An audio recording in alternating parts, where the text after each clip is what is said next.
Hey y'all, thanks for stopping by.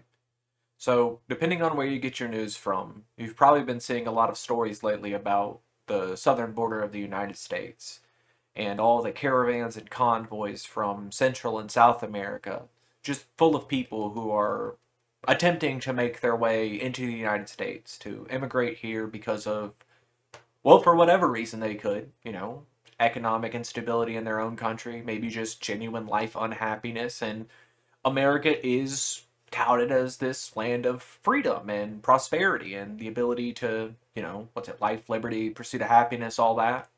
The feet on the Statue of Liberty talk about give me your tired and poor and huddled masses. So, yeah, people want to take advantage of that. And sure, depending on who you get your news from specifically, you might have heard that these people are funded by certain shadowy cabals or that this is all some attempt to replace demographics or voting patterns, but I've made my own videos before about why it's pretty silly to call the extremely conservative people of Central and South America some of the most Christian people in the world and some of the most nuclear family driven people in the world to say that they're somehow these like hippie liberal voters.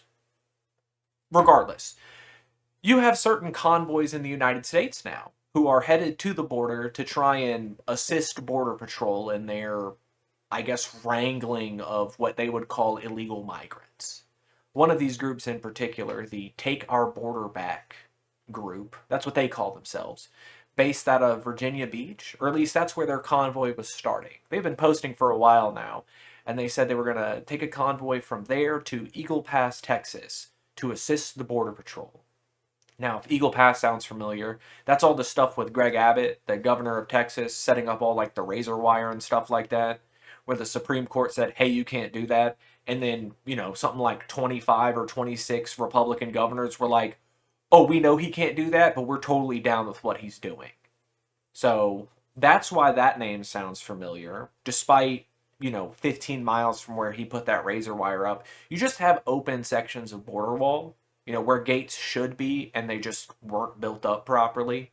But as I was saying, this group got very hyped up by that media footage, so they decided to go down there and help themselves. And the thumbnail is why I wanted to make this video in particular. This group decided the day before they would go out on patrol to hold public baptisms.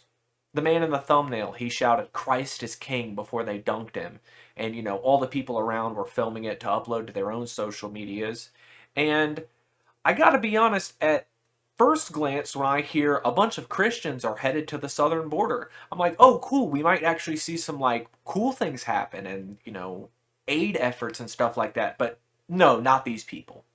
They are, I mean, Christ himself talked about why you shouldn't do these sort of public events of faith. I think it's Matthew 6:1 is what starts it off about, don't do these things in public for the benefit of others so they can see you do it.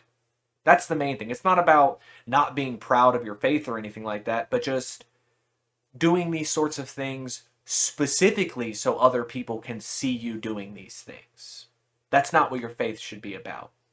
But if you don't want to hear it from Christ himself, I know these kinds of people are the same ones who bring up Leviticus to say that, like, homosexuality is a sin and that's why they can say such bigoted things towards gay people.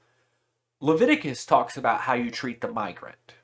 There's a verse about that. I think it's chapter 19 is where it comes in. But surprise, surprise, it doesn't say you should hunt them down at gunpoint and shackle them and throw them to law enforcement.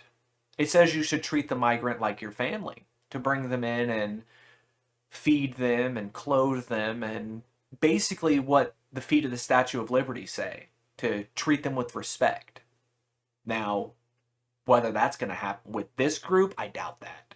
They seem like they're very adamant on keeping America looking and thinking a certain kind of way. Now, I don't really know what to expect with these groups moving forward, except that they'll probably devolve into infighting before they do anything remotely violent to anyone else. But the astute among you have probably already realized why the border is such a pressing issue now. If you pay attention to the news at all in your life, there are two things that have happened this year, is why this is going to keep coming up. It is an election year for President of the United States, and the sitting president is a Democrat. And for these two reasons, the southern border is now the most important issue for Republicans, but they also won't do anything to fund it or fix it because they want to be the ones who take the credit for it. So get ready to keep hearing about this for the next, I guess, 10 months or so. But after the election is done, really, either way it goes, this is going to get swept under the rug. People won't talk about the border for another 2 or 3 years. And yeah, so I guess in the meantime, we'll just keep an eye out for footage, especially of these little chaos factions that are down there. But until we get more of that, y'all try to have a good day.